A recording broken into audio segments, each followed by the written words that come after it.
Blanket in check. Blanky is here.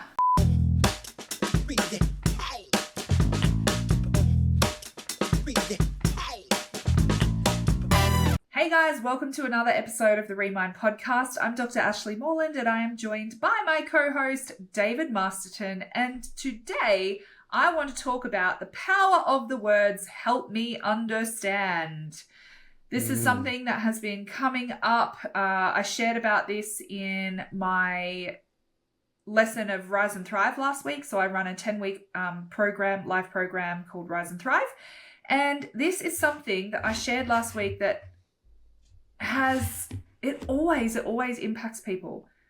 It always impacts people. And so I've had some examples of this in my own life recently. And I know that we've got an episode if you want to search for something about assumptions. I know we've spoken about making assumptions, and assumption makes an ass out of you and me. Yes, and Something I'm going like to that. cheat and say that's episode 124. Wow, episode 124, guys. Go check out episode 124. We spoke about that. But I just want to really, really hone in on just that one statement today is help me understand. And a couple of examples that come up, it's often my son. Now, as we know, my son is neurodivergent, and often one of the biggest woundings for people who are neurodivergent is I felt misunderstood. Yeah, that one hits home. Yeah, and it's like I feel like no one gets me. I feel like I'm constantly misunderstood because people project their own assumptions into the space between you. Now, a couple of examples. One was, I think I've shared this on the podcast before, the water jug in the fridge. We had an empty water jug in the fridge, and there's a whole process to fill up the fridge water jug by getting our filtered water jug, filling that one up out of the tap, waiting for the water to go through, filling the one up in the fridge. And like it's this whole process. Anyway, one morning I came out and I was like, I opened the fridge to get the milk out and the empty water jug was in the fridge. Now, every parent on the face of the earth feels the tension in their body and the trigger of they're lazy and they're, leaving this for me and no one takes responsibility for anything and it all lands on me and like all this sort of stuff, right? The stories that come up. Now, based upon those stories, my immediate reaction was I wanted to yell about it's always me who has to do everything and no one else does anything around here, which is absolutely not true. But they were stories that I embodied and I witnessed my own mum do that. So what I did is I said, hey guys, help me understand why there is this empty water jug in the fridge. And to cut a long story short, it turned out that my son had got up in the middle of the night. He was absolutely parched, he said, and he got a drink. But because he didn't want to wake anyone, he didn't fill up all the jugs. And he said to me, I was making a mental note, remember to fill up the water jug, remember to fill up the water jug, remember to fill up the water jug. And I completely forgot. And so as soon as I had an understanding of why the empty water jug was in the fridge, all of a sudden, my previous default reaction of yelling and screaming like an out of control banshee got replaced with, oh, mate, that was so considerate. Thank you so much for being thoughtful and not trying to wake us. That was completely different outcome.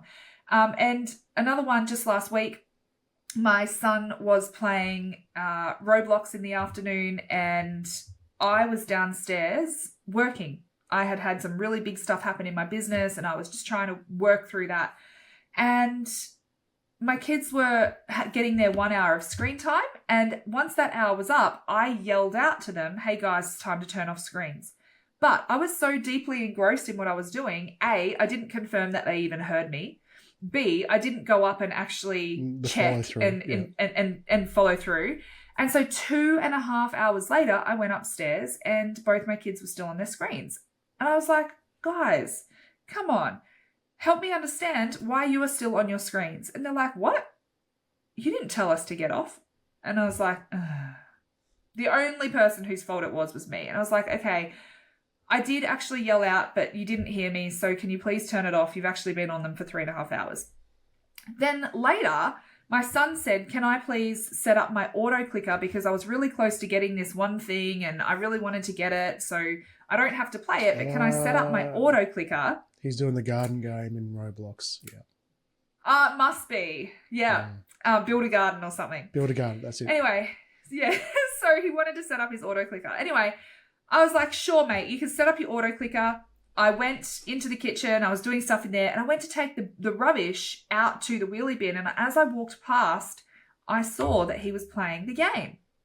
And I felt my whole slope. Yeah.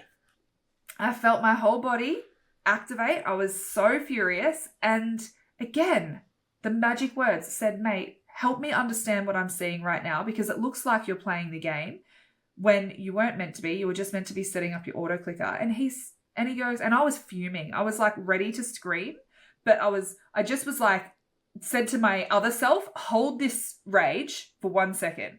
Mm-hmm. You just hold on to this before I pelt it. And he goes, Mum, that's what I'm doing. The way an auto clicker works is you have to go through the game and click here and click there so that it's basically screens record what you're clicking. And then when you step away, it just does the clicks. And I was like, oh, okay, that makes a lot of sense. And I was previously absolutely ready to rage at him because to me, I saw him playing the game. Mm-hmm.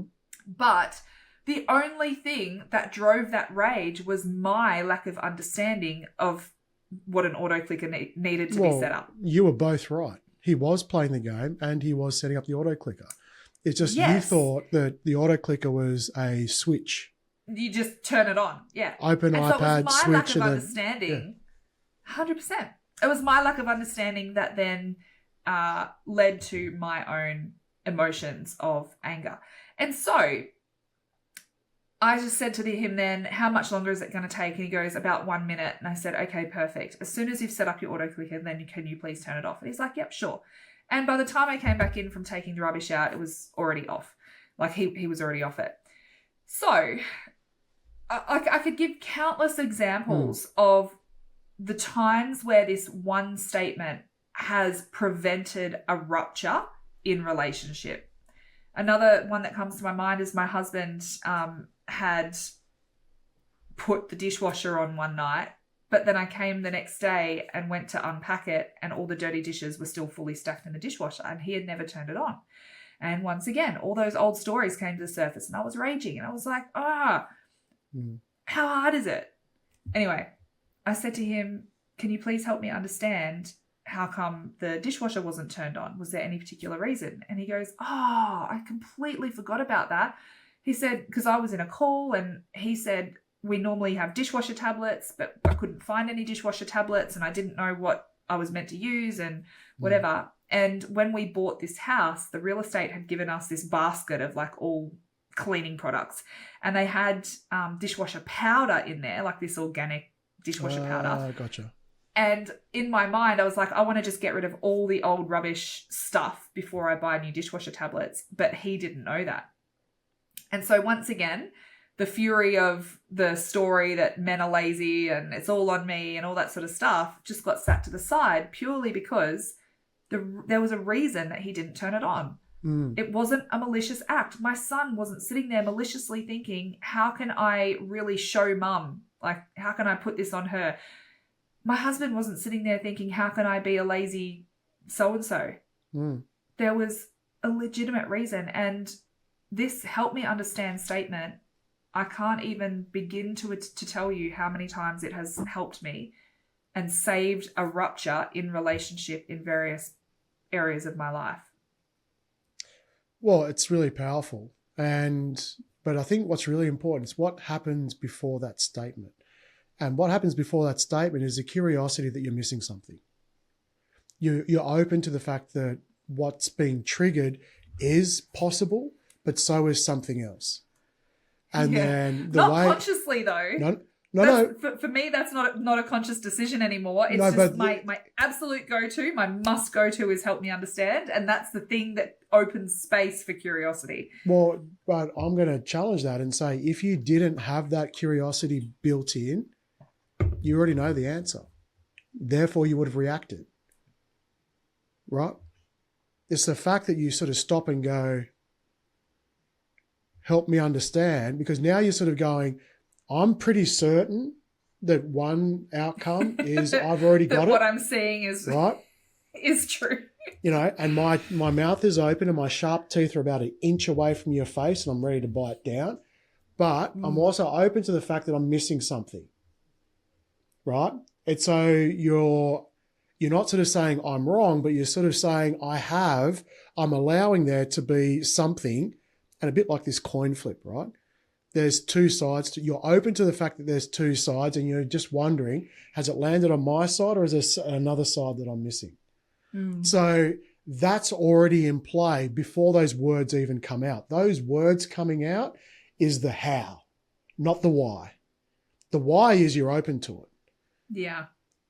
Because, I've done the same thing. And I remember many times, many moons ago, where I would, especially with kids, just sort of have my assumption in there and lead with that. Yeah. And then I'd still be open to something else, but I will make sure that I'm wrong first before I come back to that. And that was damaging. Is that so? Really, it's kind of like the guilty until proven innocent versus innocent until proven guilty. It just changes the assumed intent of the person. Yes. So if the assumed intent of everyone around me was to make my life a living hell, then they would have to prove that that wasn't their intent. Whereas if the assumed intent is that everyone around me is doing the best that they can and sometimes their best upsets me, then... Well, the assumed intent is, based on my trigger, is there potentially something I'm missing? Right? It's whatever they're doing, they're just doing. Because this is a very internally reflective state.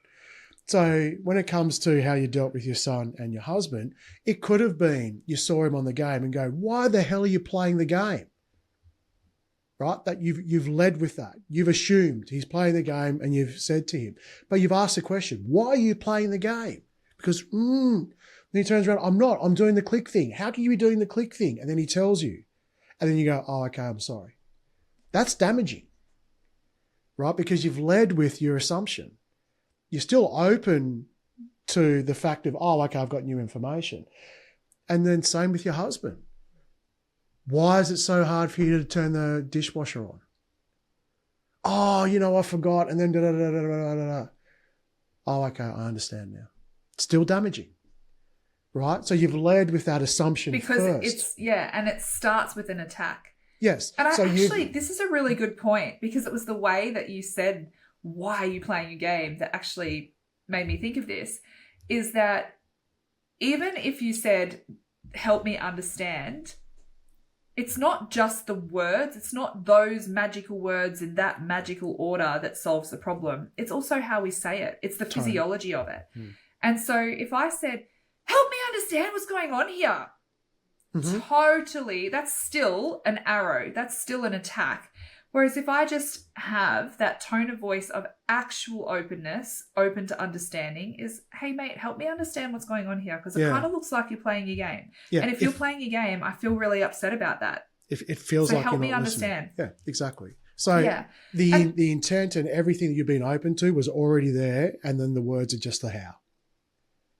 Yeah, and so coming back to neurodivergence and feeling so grossly misunderstood our whole lives, I think sometimes because, and this is true for me as well, sometimes I hurt people not because of intent, but because I'm oblivious to certain things. And that is very, very common in neurodivergence, but it's common in humanity. But I think why this is so powerful, especially if you do have neurodivergent people that you love in your home, in your household, in your workplace, is by starting with that question, you will actually reveal some beautiful aspects of their character. And so, for example, with the water thing, that reveals a beautiful aspect of my son's character, that he's actually very considerate and very thoughtful. And I love that about him. It is so beautiful. Like, even just this week, I I was a bit overwhelmed at one point and I had tears streaming down my face, and he just came in and he was so considerate and so thoughtful.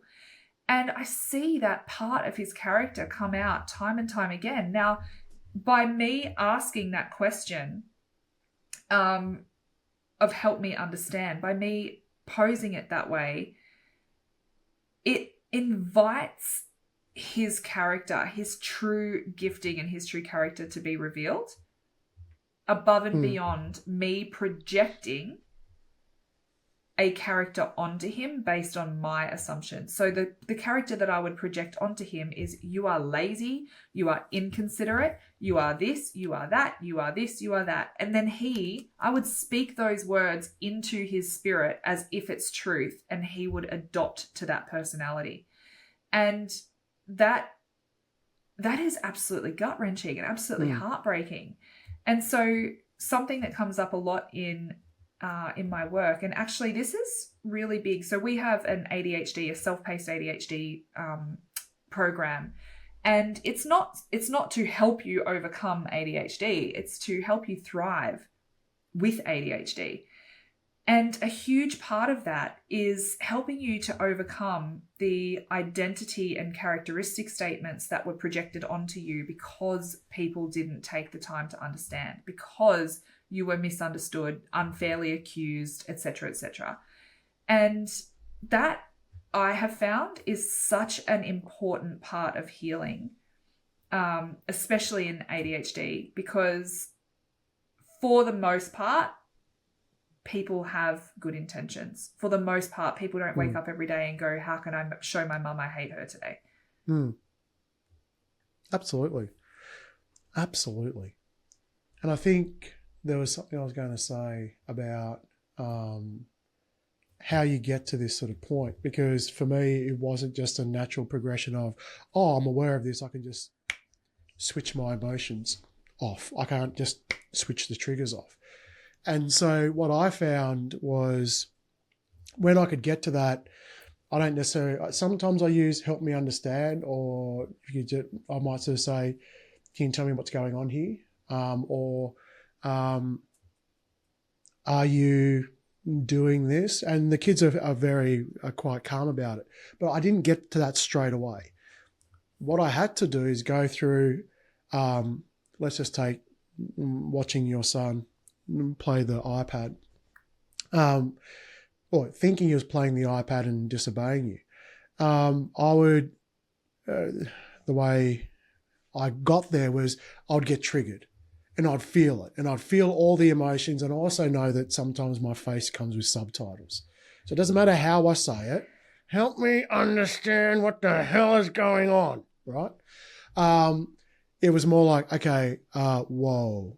And let's just say it's William, right? I go, whoa, dude. Okay, I'm feeling really triggered right now, because I feel as though right now you're playing this game when we agreed that you were just going to sit on the auto clicker. What's going on? I just want to understand. And then he would probably look a bit, oh, no, this is what I mean by all of that. Okay, can you show me? He shows it. Done. Great. Okay, so I've just learned that, yes, in a triggered state, because I've thought he's just simply disobeyed me, thinks I'm an idiot, can pull the rug over my eyes, and then suddenly he's just sort of pushing for more time, even though he's just had 2.5 hours when we agreed to 1. Okay. And that's on top of everything else I'm navigating in that day as well.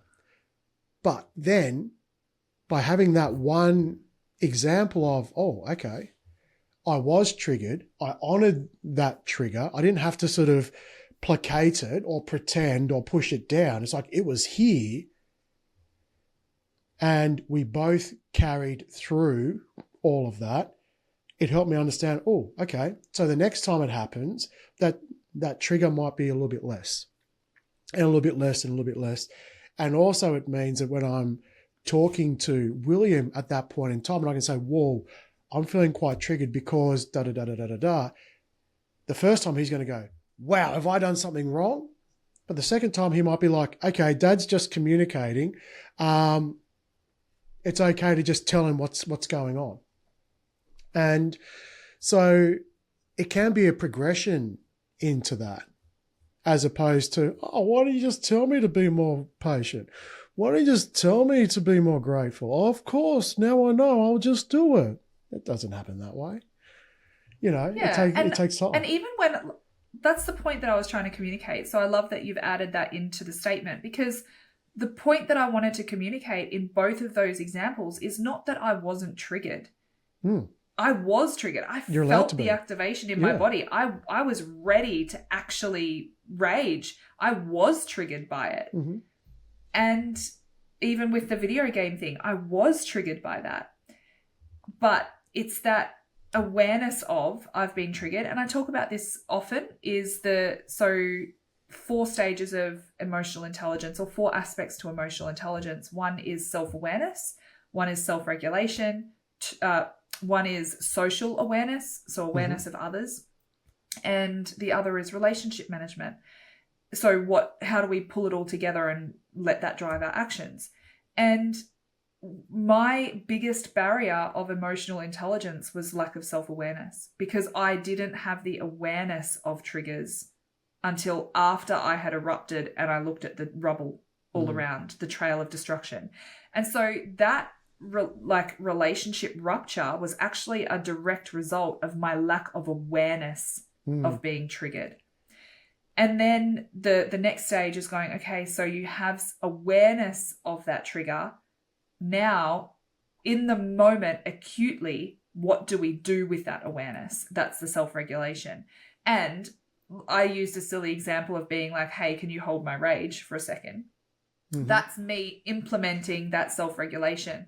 But part of that self-regulation can actually just be, like you said, expressing I'm feeling and I need. Mm-hmm. So I'm feeling really triggered right now because it looks like you're playing your game and I need to understand what's actually happening. Can you please help me understand that? So that statement can be so powerful, because that's part of that self-regulation, is actually pausing rather than just projecting the rage and projecting the emotions, having awareness of it and choosing a different response. Because when we get down to step 4 of relationship management, those 2 different things have very, very different impacts on relationship. One is going to cause a rupture. It's literally a traumatic experience for the person on the receiving end of it. And the other is actually going to help them feel seen, heard, and understood. It's going to help them feel valued, and it's going to help them have healthy relationship and have experiences of safety where they can trust and be trusted. So, and look, I think it's very good. Yeah, and I'll give one more example. The kids don't always get it right. They will push you. William does. Oh, absolutely. And there's going to be times when you're going to be triggered. You're going to ask, can you please help me understand? And it's going to be exactly what it looks like. Yeah, exactly. And so, and in those times, I'd love to say that I've handled them perfectly. I haven't. But a lot of the time, there's going to be times where it's like, help me understand. Like it looks like you're playing the game. Yeah, Dad, you're right. I go, but why? Why do you need me to keep on asking and asking and asking and asking? And then things like that. And, it's about that communication. And also teaching the kids to be able to understand that as a parent, you're not always going to have your emotions regulated. There are going to be peaks. If you stay constantly out of regulation. I don't even think just as a parent, just as a human. But I don't think that's just as a parent, just as a human, because that then gives them the grace that actually, they can get it right a lot of the time, but they're going to get it wrong sometimes too. And just like they can forgive us and we can repair because we've modeled repair, when they get it wrong, they will repair too. Absolutely. Well, this has been a wowzer one. All right. Yeah, well, good chat. As we sort of come towards the end of this year, is going to mark a change in a chapter of the Remind podcast. So make sure you hit the like and subscribe, put some comments. What do you want us to talk about? And all of those things. So, and we'll catch you next week. Yeah, you will. Take care, everyone. Bye. Bye-bye.